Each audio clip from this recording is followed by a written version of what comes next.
That month in Israel was an exercise in imposed tranquility. My grandmother, with the same fervor for healing me as my own mother, took me within the first week to a Yemenite healer, a relative in a town not too far away who had helped girls through massage. I was moved by the sincerity of her loving care, a woman I had never met before, and her old world faith in God's healing power, but I could not draw lasting reassurance from it, just as I couldn't from the months of acupuncture I had done in the city, and from the treatment at the Haitian medicine man in New Jersey. The term that had come to my mind to describe my life after graduation was the afterlife. With each passing day, it seemed to become more and more fitting. Surrounded though I was by the deep spirituality of my relatives in Israel, I could not channel any of it into my own life. As an artist, my urge was to find some meaning in my loss, create something positive from something negative, but this time the blows were just too great. One night in Jerusalem, I had a long conversation with a friend, Oren, who was about to earn his master's in cognitive psychology. I told him about an old childhood friend, Jenny, with whom I had met up earlier that day. Jenny had attended Jewish day school with me, but unlike me, she continued with it until the end of high school. Afterwards, she half-heartedly started studies at the College of Staten Island, and soon became involved with a Catholic boy named Jamie. That turbulent relationship, and the turbulence it caused at home, lasted 2 years. Now, 2 years later, Jenny was studying in a Jewish seminary in Jerusalem, causing totally different waves back home. She had become strictly observant, and was well on her way towards marrying a born-again Jew with whom she had been matched. Upon meeting up with her, I was delighted to find her more ebullient than I had ever known her. She reminded me of the person I once was when she said that she no longer feels any serious fear or anger, because she knows that everything that happened was destined from on high. After listening to my story, Oren pressed me for more details. Was it possible I was utterly devoid of faith?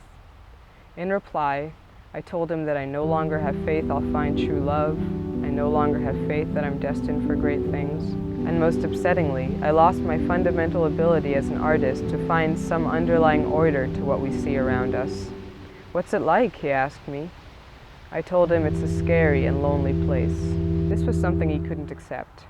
He was adamant that freedom from these illusions was a superior state.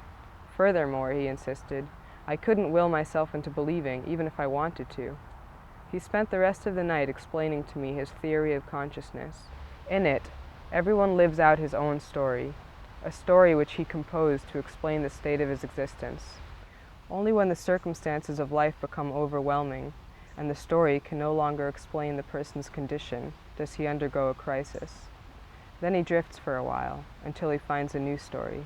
I argued with him over how one can accept that there exists a multiplicity of stories, and yet happily live in one himself.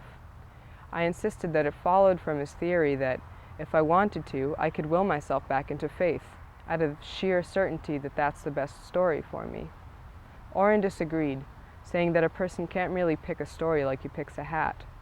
He has to reach it through a process of reasoning, peeling away layers like an onion. I expressed to Oren my hope that a person has the power to affect reality through the story he chooses, and not merely to pick a story well suited to his reality. I explained how I've been trying to believe in all the treatments I've been doing to get my period back, knowing somewhere that if I don't believe in them, they won't work on me. Oren was skeptical about metaphysical forces like that, but said that logically, if a person picks a suitable story and follows it through to the end, he's more likely to do good for himself than if he has no story at all. I shared with him a notion that occurred to me a few days earlier. My physical and spiritual descent seemed to begin immediately after a decision I made before graduation to stop making art. Could it be that as a result of my abandonment of creating, God deemed that I should be incapable of the highest creation, life? And if so, wouldn't that mean that the return of my fertility could only come with my return to making art? Oren praised the poetry of my story and wished me luck in finding something I could believe in. I began the process of peeling away layers. What follows is the core as I see it. Faith for me was always inextricably bound up with making art. I attended a Jewish day school from kindergarten till 5th grade, where belief in God dictated the smallest particulars of the curriculum. But at home we were only semi-observant. We kept kosher, and we always observed Sabbath to some degree. Yes, I believed in God, but if practice is what constitutes religion, then my first religion was art. As far back as I can remember, I was a zealous creator. I filled my spare time by making movies, sewing pillows, writing stories, and even fully bound books, and drawing endlessly. I did anything to avoid an idle moment. I can recall, even as a child, occasionally falling despondent during periods when I felt insufficiently productive. I lived from one project to the next. Fifth grade is the first time I remember getting attention from my peers for my talent at drawing. In all likelihood, I was noticed long before then, but this period stands out in my memory because it's when my parents moved me to public school, and I was so alone and out of place that attention was one of the few redeeming lights in my life. One of my few good memories from school was of the most popular girl in class asking me to draw her a picture of Garfield. As I recall, I did it that very night. I started taking the school's art class, first once, then 3 times a week. With the encouragement of my teacher, Mrs. Nissel, and my parents, and the attention of my classmates, I very quickly became a precocious draftsman. I went to LaGuardia, a special high school for art in Manhattan, and among many other young artists, my passion and sophistication grew. I was accepted to Cooper Union, a very exclusive school for art, and it was there that I discovered movie making, or rather rediscovered it. It had been my favorite activity between the ages of 10 and 14 when I made videos with all my closest friends in our basement, using a boxy VHS camera. As film and video courses gradually filled my entire schedule, my brand of faith took on the cloak of cinematic terminology. All of life is a long film, and every event is a crucial plot element. Even when I underwent hardship, there was a placidity flowing underneath that stemmed from the belief that the harder the obstacles now, the better the outcomes. This faith, in turn, fueled my art.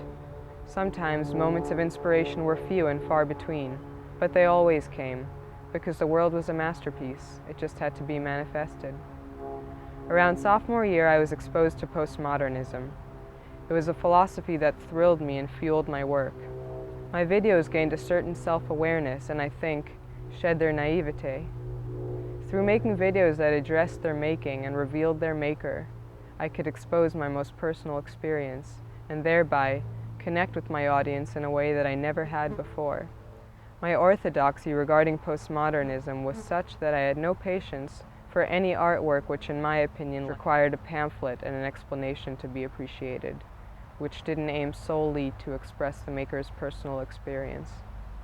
I think the apex of this kind of faith was during the first semester of my senior year, when I was editing a video I had shot while studying in Israel for a semester the previous year. It was a video about my grandmother's past, her childhood in Yemen up until her immigration to Israel as a young mother. The stories were told through video interviews with her, reenacted by my relatives in costume, and shot on black and white Super 8 film. It was only when I was back in school the next year and starting to transfer the film to editable video that I discovered I had lost some of my Super 8 film during shooting. At first, the loss was inconceivable to me. For a few days after I had projected every roll of film in my possession, I persisted in believing that I had actually seen the missing footage among it. I could so lucidly visualize every shot in question that I figured it must be among my rolls, and I just forgot. But upon the second and third projections, the truth set in. I believe that what followed was very similar to a mourning process. The dramatic reenactments of my grandmother's life, carried out by my family, were so precious to me that it was hard to pick myself up after the blow. But I finally did, and in the only way I knew how, turned catastrophe into providence. I meditated on the pain I experienced over the lost film and realized that it was a most fitting symbol for the fear of loss that I saw as the major theme of the film. In viewing all my footage, I realized that nostalgia, obsession with the good old days, fear of a changing world, were what drove me to make the film. And the subject of the film, my grandmother, was a poignant counterpoint, a brave, worldly old woman who views the past as past and her hardships as a matter of fact, rather than an epic drama.